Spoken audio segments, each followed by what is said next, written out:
دوسرا تواریخ اس کا 23واں باب۔ اور 7ویں برس یہویت نے زور پکڑا اور سینکڑوں کے سرداروں یعنی عزریہ بن یورام اور اسماعیل بن یہونان اور عزریہ بن عبید اور ماسیہ بن ادایا اور الیصافت بن ذکری سے عہد باندھا۔ وہ یہودا میں پھرے اور یہودا کے سب شہروں میں سے لاویوں کو اور اسرائیل کے آبائی خاندانوں کے سرداروں کو اکٹھا کیا، اور وہ یروشلم میں آئے، اور ساری جماعت نے خدا کے گھر میں بادشاہ کے ساتھ عہد باندھا۔ اور یہویت نے ان سے کہا، دیکھو یہ شہزادہ جیسا خداوند نے نبی داؤد کے حق میں فرمایا ہے سلطنت کرے گا۔ جو کام تم کو کرنا ہے وہ یہ ہے کہ تم کاہنوں اور لاویوں میں سے جو سبت کو آتے ہو 1/3 دربان ہوں، اور 1/3 شاہی محل پر، اور 1/3 بنیاد کے پھاٹک پر، اور سب لوگ خداوند کے گھر کے صحنوں میں ہوں۔ پر خداوند کے گھر میں سوا کاہنوں کے اور ان کے جو لاویوں میں سے خدمت کرتے ہیں اور کوئی نہ آنے پائے، وہی اندر آئیں کیونکہ وہ مقدس ہیں۔ لیکن سب لوگ خداوند کا پہرا دیتے رہیں، اور لاوی اپنے اپنے ہاتھ میں اپنے ہتھیار لیے ہوئے بادشاہ کو چاروں طرف سے گھیرے رہیں، اور جو کوئی ہیکل میں آئے قتل کیا جائے، اور بادشاہ جب اندر آئے اور باہر نکلے تو تم اس کے ساتھ رہنا۔ سو لاویوں اور سارے یہودا نے یہویت کاہن کے حکم کے مطابق سب کچھ کیا، اور ان میں سے ہر شخص نے اپنے لوگوں کو لیا، یعنی ان کو جو سبت کو اندر آتے تھے اور ان کو جو سبت کو باہر چلے جاتے تھے، کیونکہ یہویت کاہن نے باری والوں کو رخصت نہیں کیا تھا۔ اور یہویت کاہن نے داؤد بادشاہ کی برچیاں اور ڈھالیں اور پھریاں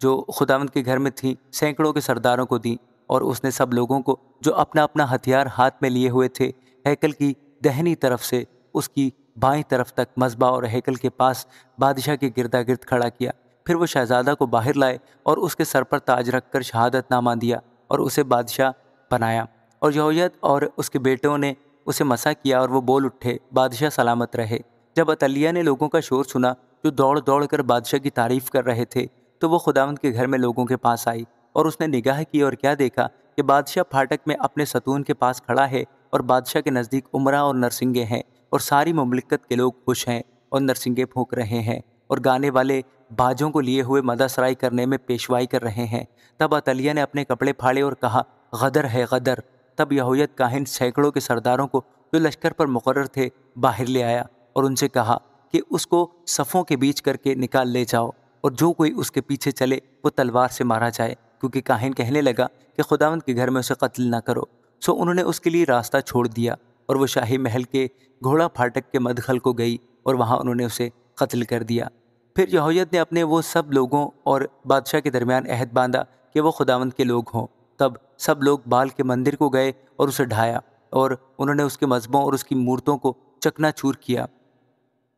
اور بال کے پجاری متان کو مذبحوں کے سامنے قتل کیا۔ اور یہویت نے خداوند کی ہیکل کی خدمت لاوی کاہنوں کے ہاتھ میں سونپی، جن کو داؤد نے خداوند کی ہیکل میں الگ الگ ٹھہرایا تھا، کہ خداوند کی سوختنی قربانیاں جیسا موسیٰ کی توریت میں لکھا ہے خوشی مناتے ہوئے اور گاتے ہوئے داؤد کے دستور کے مطابق گزرانے۔ اور اس نے خداوند کی ہیکل کے پھاٹکوں پر دربانوں کو بٹھایا تاکہ جو کوئی کسی طرح سے ناپاک ہو اندر آنے نہ پائے۔ اور اس نے سینکڑوں کے سرداروں اور عمرہ اور قوم کے حاکموں اور ملک کے سب لوگوں کو ساتھ لیا، اور بادشاہ کو خداوند کی ہیکل سے لے آیا، اور وہ اوپر کے پھاٹک کے شاہی محل میں آئے اور بادشاہ کو تخت سلطنت پر بٹھایا۔ سو ملک کے سب لوگوں نے خوشی منائی اور شہر میں امن ہوا، اور لوگوں نے عطلیہ کو تلوار سے قتل کر دیا۔ آمین۔